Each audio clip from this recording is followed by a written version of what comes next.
नमस्कार दर्शक बंधु आज क्षुद्र भिडियो रे आपण मानक स्वागत। दर्शक बंधु आमे प्रतिदिन नख दाढ़ी एवं चुटी काटी थाउ। प्रत्येक मनीष सफासुतरा रहिबा पई एपरि करिथांती एवं यह करिबा भी जरूरी अटे। किंतु दर्शक बंधु आपण माने कौन जानिछन्ते कि केउ बार रे नख दाढ़ी एवं चुटी काटिबा द्वारा घर को माड़ी आसी थाए घोर दरिद्रता। आपण माने जदि अजाणतारे एही दिन मानकरे नख दाढ़ी एवं चुटी को काटी दियंती तेबे आपणक घर को दरिद्रता प्रवेश करि थाए। आपण माने जेते आय कले मध्य आपणक घरे अंटी न थाए जहा द्वारा आपणको ऋण करजर सामना करबाको पड़ी थाए। आज्ञा हाँ दर्शक बंधु ज्योतिष शास्त्र अनुसार एमिति भी किछि बार रहिछि जेउ बार रे खियर हेबा कथा नुहे एवं एमिति किछि बार रहिछि जेउ बार रे खियर हेबा द्वारा आपणक घर को सुख समृद्धिर आगमन होइथाए। ता सहित लक्ष्मी नारायणकर मध्य आशीर्वाद आपणक परिवार उपरे बनी रही थाए एवं आपणकर आयुष वृद्धि पाई थाए। ता सहित एमिति किछि बार रहिछि जेउ बार रे नख दाढ़ी एवं चुटी को काटिबा द्वारा आपणकर आयुष हानि होइथाए। दर्शक बंधु आमे समस्ते व्यस्तबहुल जीवन भितर एही सबु को अणदेखा करि देइथांती। जदि आमे माने एही सबु को पालन करिबा सहित निज पिला माननको मध्य एही जिनिस सिखाइबा एवं तांको उपरे लागू करिबा तेबे आमर परवर्ती पीढ़ी भलरे रहिबो। दर्शक बंधु प्रत्येक जिनिसर किछि ना किछि महत्व रहिछि। दर्शक बंधु प्रत्येक जिनिसर किछि ना किछि महत्व रहिछि। जेहेतु आमे माने सनातनी धर्म अटो सेथिपाई आमे माने ज्योतिष शास्त्र को अधिक महत्व देई थाउ। जेउ माने भी एही वीडियोटी को देखुचंती से माने मध्य गुरुजन मानक ठारो सुनिथिबे जे एही दिन मानकरे नख दाढ़ी चुटी काटिबा बहुत खराब होई थाए। एपरी दिन मानकरे नख को केबे हेले भी काटिबे नाही एपरी आपण माने निज गाँ गहली रे सुनिबा पई पाउथिबे। दर्शक बंधु गुरुजन मानकर एही सबु कथा को मानिबा भी बहुत जरूरी अटे। तेबे दर्शक बंधु आपण माने केउ केउ बार रे नख चुटी दाढ़ी को काटिबे नाही एवं केउ केउ बार रे नख चुटी दाढ़ी को काटिबा द्वारा आपणक घरर सुख समृद्धि वृद्धि पाई थाए। ता सहित लक्ष्मी नारायणकर आशीर्वाद मध्य प्राप्ति होई थाए। ता सहित आपणकर मध्य आयुष वृद्धि पाइबो।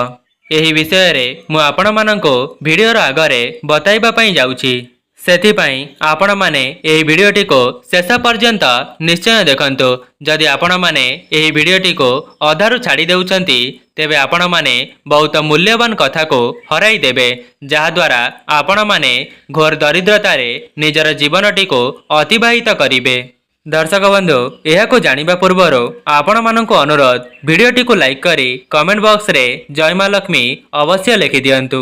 ता सहित कमेंट बॉक्स रे आपण माने आपणक गाँ गहली रे कुहा जाउथिबा कथा गुड़िक मध्य लिखिबे कि केउ बार रे नख दाढ़ी एवं चुटी काटिबा शुभ होई थाए कि केउ माने एही सबु कथा को पालन करूचंती एवं केउ माने एही सबु कथा रे सहमत अछंती से माने कमेंट बॉक्स रे निजर मतामत निश्चय जणाइबे। दर्शक बंधु सप्ताहर 7टी बार मानक मध्यरो आपण माने केउ दिन नख दाढ़ी एवं चुटी को काटिबे एवं केउ बार रे आपण माने एही सबु जिनिस को काटिबे नाही सेही विषय रे वर्तमान आमे माने आलोचना करिबा। प्रथमे जानिबा रविवार। एही रविवारटी सूर्य नारायण को समर्पण करा जायछि। एमिति भी मान्यता अछि जदि आपण माने एही दिन नख दाढ़ी एवं चुटी को काटिबे तेबे आपणक घर को घोर दरिद्रता माड़ी आसी थाए। तेबे दर्शक बंधु जेउ माने चाकिरी करिसंती से माने एही रविवार दिनटी को बाछि थांती। से माने रविवार दिन निजको परिष्कार परिच्छन्न रखिबा पई नख दाढ़ी एवं चुटी को काटी थांती। दर्शक बंधु ज्योतिष शास्त्र अनुसार जदि आपण माने रविवार दिन नख दाढ़ी एवं चुटी को काटुथांती ता सहित रविवार दिन आमिष भक्षण करुथांती तेबे आपण माने समाज रे केबे हेले भी प्रतिष्ठान कराई परिबे नाही किंबा निज जीवन रे उन्नति मध्य करि परिबे नाही। ता सहित चाकिरी क्षेत्र रे निराशा देखिबा पई मिलिबो। ଯେହେତୁ ରବିବାରଟି ଛୁଟି ଦିନ ରହୁଛି ସେଥିପାଇଁ ଏହି ନିୟମକୁ କେହି ବି ମାନୁନାହାନ୍ତି ଏବଂ ପରେ କହିଥାନ୍ତି ଆମର ଚାକିରି କ୍ଷେତ୍ରରେ ଅସୁବିଧା ଦେଖାଦେଉଛି। ଆମେମାନେ ଯେତେ ଟଙ୍କାକୁ ରୋଜଗାର କଲେ ମଧ୍ୟ ଆମକୁ ଦରିଦ୍ରତାର ସାମ୍ନା କରିବାକୁ ପଡୁଛି। ଘରେ ପରିବାରରେ ସମସ୍ତଙ୍କ ମଧ୍ୟରେ ଅଶାନ୍ତି ଲାଗି ରହୁଛି। ମନେ ରଖନ୍ତୁ, ଆପଣମାନେ ଖିଅର ହେବା ସମୟରେ ଦକ୍ଷିଣ କିମ୍ବା ପଶ୍ଚିମ ଦିଗକୁ ମୁହଁ କରି ଖିଅର ହେବେ ନାହିଁ ଏବଂ ଆପଣଙ୍କ ଘରର ମୁଖ୍ୟ ଦ୍ୱାର ସାମ୍ନାରେ ବସି ନଖ ଦାଢ଼ି ଚୁଟିକୁ କାଟିବେ ନାହିଁ। ତା ସହିତ ଏରୁଣ୍ଡି ବନ୍ଧ ଉପରେ ବସିକରି ମଧ୍ୟ ନଖ ଚୁଟି ଦାଢ଼ିକୁ କାଟିବେ ନାହିଁ। ଆପଣମାନେ କେବେ ହେଲେ ବି ନିଜ ଦାନ୍ତରେ ନଖଟିକୁ ଛିଡ଼ାଇବେ ନାହିଁ। ଯେଉଁମାନେ ଏପରି କାର୍ଯ୍ୟ କରିଥାନ୍ତି ସେମାନଙ୍କ ଘରେ ଦୁଃଖ ଦରିଦ୍ରତାର ସାମ୍ନା କରିବାକୁ ପଡ଼ିଥାଏ, ଯାହାଦ୍ୱାରା ସେମାନେ ନିଜ ଜୀବନରେ କେବେ ହେଲେ ବି ଉନ୍ନତି କରିପାରନ୍ତି ନାହିଁ। ଦର୍ଶକ ବନ୍ଧୁ, ଯଦି ଆପଣମାନେ ମଧ୍ୟ ରବିବାର ଦିନ ନଖ ଦାଢ଼ି ଏବଂ ଚୁଟିକୁ କାଟୁଛନ୍ତି ତେବେ ଆଉ କିଛି ଦିନ ଏହାକୁ ଘୁଞ୍ଚାଇ ପାରିବେ। ମୁଁ ଆପଣମାନଙ୍କୁ ଭିଡ଼ିଓର ଆଗରେ ବତାଇବି ଯେ ଏମିତି କେଉଁ ବାରରେ ନଖ ଚୁଟି ଦାଢ଼ିକୁ କାଟିବା ଦ୍ୱାରା ଆପଣଙ୍କ ଘରକୁ ସୁଖ ସମୃଦ୍ଧିର ଆଗମନ ହୋଇଥାଏ। ତା ସହିତ ଆପଣଙ୍କ ପରିବାରରେ ସୁଖ ସମୃଦ୍ଧିର ଆଗମନ ହେବ। ସେଥିପାଇଁ ଭିଡ଼ିଓଟିକୁ ବହୁତ ଧ୍ୟାନ ସହକାରେ ଦେଖନ୍ତୁ। ଏବେ ଜାଣିବା ସୋମବାର। ସୋମବାରଟି ଚନ୍ଦ୍ରଦେବଙ୍କୁ ସମର୍ପିତ ହୋଇଥାଏ। ଏହା ଶିବଙ୍କର ବାର ହୋଇଥାଏ। ଯଦି ଆପଣମାନେ ସୋମବାର ଦିନ ନଖ ଦାଢ଼ି ଏବଂ ଚୁଟି କାଟନ୍ତି ତେବେ ଆପଣଙ୍କର ଆୟୁଷରେ ବୃଦ୍ଧି ହୋଇଥାଏ। ଦର୍ଶକ ବନ୍ଧୁ, ଆଉ ଗୋଟିଏ କଥା ଆପଣମାନେ ମନେ ରଖନ୍ତୁ ଯେ ଆପଣ ଜନ୍ମ ହୋଇଥିବା ବାରରେ ମଧ୍ୟ ନଖ ଦାଢ଼ି ଏବଂ ଚୁଟିକୁ କାଟିବେ ନାହିଁ। ଆଜ୍ଞା ହଁ ଦର୍ଶକ ବନ୍ଧୁ, ଭୁଲରେ ମଧ୍ୟ ଏପରି ଭୁଲ କରିବେ ନାହିଁ।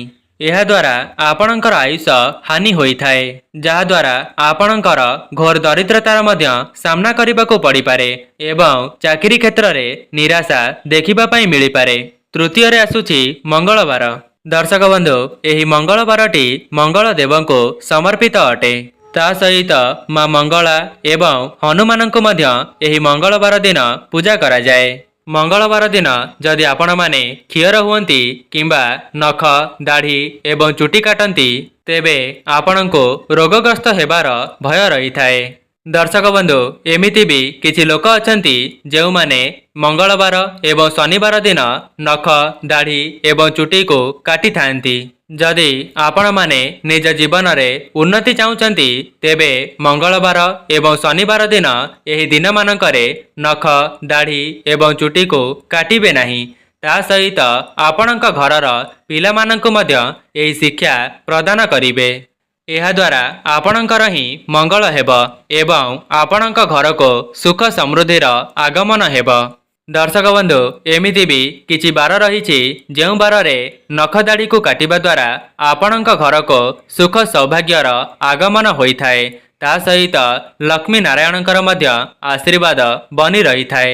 ତେବେ ଦର୍ଶକ ବନ୍ଧୁ, ଆପଣମାନେ ହିଁ ବିଚାର କରନ୍ତୁ ଯେଉଁ ବାରରେ ନଖ ଦାଢ଼ି ଏବଂ ଚୁଟିକୁ କାଟିବା ଦ୍ୱାରା ଆମ ଘରର ଅବନ୍ନତି ହେବ ଏବଂ ଆମ ଘରକୁ ଦୁଃଖ ଦରିଦ୍ରତାର ଆଗମନ ହେବ, ତେବେ ଆମେ କାହିଁକି ସେପରି ଭୁଲ କରିବା। ଚତୁର୍ଥରେ ବୁଧବାର। ଦର୍ଶକ ବନ୍ଧୁ, ଏହି ବୁଧବାରଟି ଗଣେଶ ଏବଂ ବୁଧ ଗ୍ରହଙ୍କୁ ସମର୍ପିତ ହୋଇଥାଏ। ଏହି ବୁଧବାର ଦିନ ଯଦି ଆପଣମାନେ ନଖ ଦାଢ଼ି ଏବଂ ଚୁଟି କାଟନ୍ତି ତେବେ ଏହା ଆପଣଙ୍କ ପାଇଁ ବହୁତ ଭଲ ହୋଇଥାଏ। ଆପଣଙ୍କର ମଙ୍ଗଳ ହେବା ସହିତ ଆପଣଙ୍କ ପରିବାରର ମଧ୍ୟ ଉନ୍ନତି ହୋଇଥାଏ। ଯେଉଁମାନେ ବି ଏହି ଭିଡ଼ିଓଟିକୁ ଦେଖୁଛନ୍ତି ସେମାନେ ଲକ୍ଷ୍ୟ କରିଥିବେ ଅଧିକାଂଶ ଲୋକ ଏମିତି ଅଛନ୍ତି ଯେଉଁମାନେ ବୁଧବାର ଦିନ ନଖ ଦାଢ଼ିକୁ କାଟିବା ପାଇଁ ଅଧିକ ପସନ୍ଦ କରିଥାନ୍ତି। କାରଣ ସେମାନେ ଜାଣିଛନ୍ତି ଏହି ବାରରେ ନଖ ଦାଢ଼ି ଏବଂ ଚୁଟିକୁ କାଟିବା ଦ୍ୱାରା ସେମାନଙ୍କ ପରିବାରର ଉନ୍ନତି ହୋଇଥାଏ। ଯାହାକି ଶାସ୍ତ୍ରରେ ମଧ୍ୟ ବର୍ଣ୍ଣିତ ଅଛି ଯେ ଯଦି ଆପଣମାନେ ବୁଧବାର ଦିନ ନଖ ଦାଢ଼ି ଏବଂ ଚୁଟି କାଟିବେ ତେବେ ଆପଣଙ୍କ ଘରକୁ ଧନ ଆସିବାର ମଧ୍ୟ ମାର୍ଗ ଖୋଲି ଯାଇଥାଏ। ଯେଉଁମାନେ ଚାକିରି କ୍ଷେତ୍ରରେ ପ୍ରୟାସ କରୁଛନ୍ତି ସେମାନଙ୍କୁ ନିଜର ମନ ମୁତାବକ ଚାକିରି ମଧ୍ୟ ପ୍ରାପ୍ତ ହୋଇପାରେ। ତାପର ବାର ହେଉଛି ଗୁରୁବାର।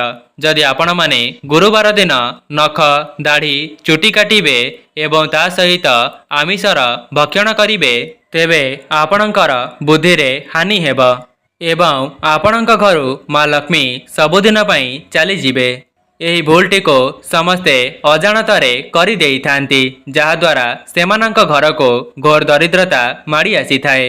जदि आपण माने मध्य एपरि भूल करूचंती तेबे आजि ठारू ही एहाको करिबा बंद करि दियंतु। देखिबे आपणଙ୍କ भाग्यरे उन्नति हेबा सहित आपणଙ୍କ घरको माँ लक्ष्मींकर आगमन हेब। काहेकि ना जदि माँ लक्ष्मी आपणଙ୍କ उपरे कोप करिबे तेबे आपणଙ୍କ जीवन रे केबे हेले भी उन्नति करि परिबे नाही। सेथिपई आपण माने गुरुवार दिन नख दाढ़ी एवं चुटी को काटिबे नाही। ता सहित जो नारी माने अखंड सौभाग्यवती हेबा पई चाहुचंती सेमाने उत्तर एवं पूर्व दिग को मुख करी सिंदूर लगांतु। सेमाने केबे हेले भी दक्षिण दिग को किंबा पश्चिम दिग को मुख करी श्रृंगार हेबे नाही। दर्शक बंधु जो सब नियम को मु आपण मानक आगरे बताउची, जदि आपण माने निज जीवन रे एहा को पालन करिवे तेबे आपणकर ही मंगल हेब। एबे आसुची शुक्रवार। जदि आपण माने शुक्रवार दिन नख दाढ़ी एवं चुटी काटंती एहा बलहानि एवं संतान कष्ट बोली कुहा जाइथाए। वास्तुशास्त्र अनुसार शुक्रवार दिन नख दाढ़ी एवं चुटी को काटिबे नाही। विशेष करी जो माने बापा मांकर प्रथम संतान होइथांती, जहाकी सेमाने बड़ होइथांती, सेथिपई जो माने बापा मांकर बड़ संतान अटंती सेमाने केबे हेले भी शुक्रवार दिन नख दाढ़ी एवं चुटी को काटिबे नाही। एबे जानिबा शनिवार। जदि आपण माने शनिवार दिन नख दाढ़ी एवं चुटी को काटुचंती तेबे आपणकर आयुष्य हानि होइथाए। ता सहित आपणଙ୍କ घर को दरिद्रता आसीबार मुख्य कारण होइथाए। आज्ञा हाँ दर्शक बंधु, यही शनिवारटी शनिदेव को समर्पित अटे। जदि आपण माने शनिवार दिन नख दाढ़ी एवं चुटी काटंती तेबे आपणको शनि दशार सामना करबाकू पड़ी पारे, जहाद्वारा आपण माने शनि दशारे पीड़ित होई बहुत कष्ट मध्य पाई पारंती। सेथिपई आपण माने भूल रे भी शनिवार दिन नख दाढ़ी एवं चुटी को काटंतु नाही। एहा जमारू भी आपणଙ୍କ प्रति एवं आपणଙ୍କ परिवार प्रति शुभ होई न थाए। दर्शक बंधु आउ गोटिए कथा, आपण माने पूर्णिमा संक्रांति अमावास्या एवं एकादशी रे मध्य नख दाढ़ी एवं चुटी को काटिबे नाही। एबे दर्शक बंधु मु आपण माननको तेलर कथा कहूची। शनिवार मंगलवार रविवार एवं गुरुवार दिन आपण माने जमा हेले भी एही दिन मानकरे राशि तेल को लगाइबे नाही। ता सहित महिला माने गुरुवार दिन केबे भी निजर केश को धुअंतु नाही। तेबे जदि अति जरूरी हेउची तेबे आपण माने बिना शैम्पू करिकी निजर केश को धोई पारिबे। भूलले भी गुरुवार दिन मुंड को शैम्पू करी सफा करिबे नाही। जदि आपण माने एपरि करिबे तेबे आपणकर बृहस्पति ग्रह कमजोर होइजिब, जहा फलरे आपणଙ୍କ पिलामानଙ୍କର विद्या क्षेत्र रे अवन्नति देखादेब। दर्शक बंधु मु आशा करिबी आपण माने एथि मध्यरु जानि सारिबेणी कि केउ बार रे आमे नख दाढ़ी एवं चुटी काटिले आम घर को दरिद्रता माड़ी आसी थाए एवं केउ बार रे आपण माने नख दाढ़ी एवं चुटी काटिले आपणकर उन्नति होई थाए एवं आपणଙ୍କ परिवार को सुख समृद्धिर आगमन हेब। दर्शक बंधु जदि आपण माने एही सब नियम को पालन करिवे तेबे आपणकर ही मंगल हेब। तेबे जो माने एही वीडियोटी को शेष पर्यंत देखिचंती सेमानंको अनुरोध वीडियोटी को लाइक करी कमेंट बॉक्स रे जय मां लक्ष्मी अवश्य लिखि दियंतु एवं चैनलटी रे नुआ थिले चैनलटी को सब्सक्राइब करि दियंतु। आजि पई रहूची नमस्कार।